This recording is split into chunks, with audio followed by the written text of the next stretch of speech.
one of the reactions of the NAACP in the response, in the immediate aftermath of Katrina, was to fight for those grants and their share of the recovery pie. But the bigger argument, it seems, never really got made. Well, the bigger argument is being made. I mean, in fact, the NAACP, we filed a lawsuit against HUD because for their diversion of $600 million from housing that was desperately needed for homeowners and renters to redevelop the Port of Gulfport. So then we are in the middle of the fight. Unfortunately, up until the transition of the administration, we did not have an administration that would listen or cared about our interests because they were doing the bidding for large corporations like the Bechtel's and other large corporations that had descended on the Mississippi Gulf Coast and Louisiana Gulf Coast, and these were the same companies that was in Iraq benefiting from the spoils of the war there. James, how do you see the relationship between the economics and the sort of justice and race issues that we talk about in our culture today?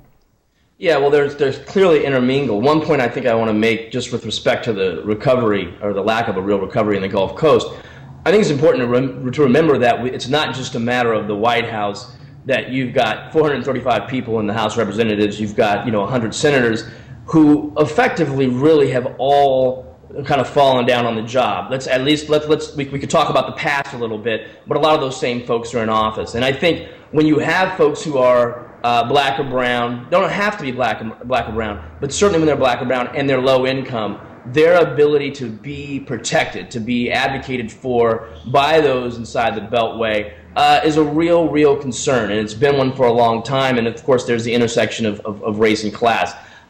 So I think there's, again, we have a lot of the same people still in play. Yeah.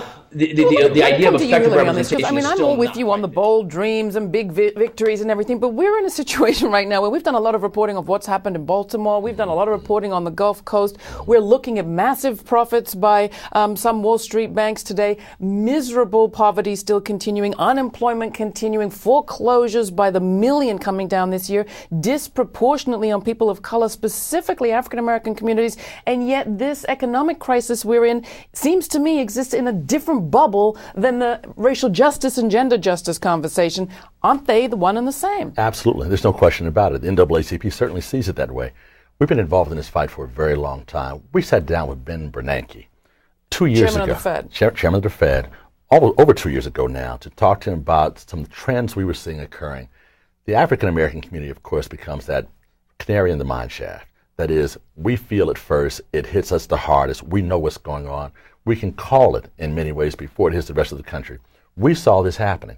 We sat down with them and said, look. I'm not sure that's a positive that you saw it happening, because we needed to know as soon as we could. And we said it. We said it. We testified before Congress. Barney Frank was just with the NAACP yesterday, the chairman of the Financial Services Committee, a good friend of ours, as a matter of fact. We sat down with Barney and said, Barney, here's what's going on. Barney said, I'm going to have a hearing. Mm-hmm. We had a hearing. We testified before that hearing, as a matter of fact. We raised these issues. Same thing we said to Bernanke. Look, we need a moratorium on foreclosures.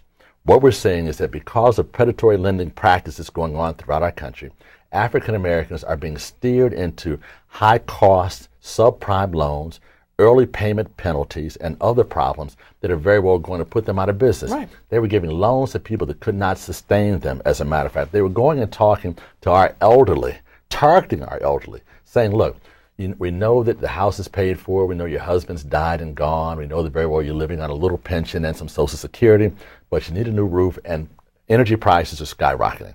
We'll put some new storm windows in for you and whatnot, and we'll give you a loan to do it. What they didn't tell them is that 4% was going to escalate to 6%, and then 8%, and then 10%. They didn't tell them they were going to drop their escrow at the end of 6 years. They'd have to also pay their insurance and also pay their taxes. They didn't tell them a $1,500 I'm with you. I mean, we've had whistleblowers on this program from Wells Fargo we're talking about 2 saying, years ago. We targeted the black church intentionally. But coming back to you, James, I mean, you're working in Philly. You've also seen Baltimore. I mean, I think somebody needs to be running around with their hair on fire, not celebrating 100 years, if you don't mind me saying. Quickly, James. Sure. No, I mean, I think, there's a time to celebrate, and that's great. But you're absolutely right. And I think Hilary's statement about black folks and lower income folks of color in general being the canary in the coal mine, it's absolutely right. And there are so many problems, whether it's who's uninsured, who has unequal health care, essentially paying the same level of insurance, whether it's, GM closing, and, there's a whole, understandable set of issues. You've got to handle that in a certain kind of way, but that disproportionately, in a very big way, affects Black Americans. The ways in which race and economics play out is definitely something that it's hard to get our attention on, right? I mean, we have this idea of post-racial society, which is such fiction, and it has very, very real consequences. So Derrick, you wanted to come in on this. Right. Just going back to the financial situation, not only do we have the hearings, but the NAACP has a lawsuit against the 12 major banks in this country. So as we celebrate, we're also fighting. That lawsuit was led by the State Congress president out of Texas,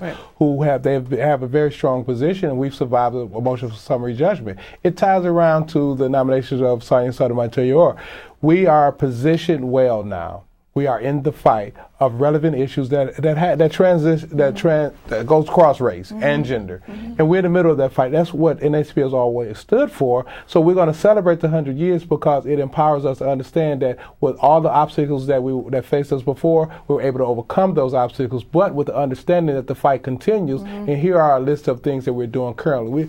We're fighting the Department of HUD around unfair housing practices in Mississippi. We filed the lawsuit against the 12 banks who targeted African American communities, but when the money was almost drained there, they targeted the rest of America, which created the financial mess that we're in now. We are in the middle of those fights. So it's a celebration of 100 years, but it's a recognition that we need to continue to fight for another 100 years.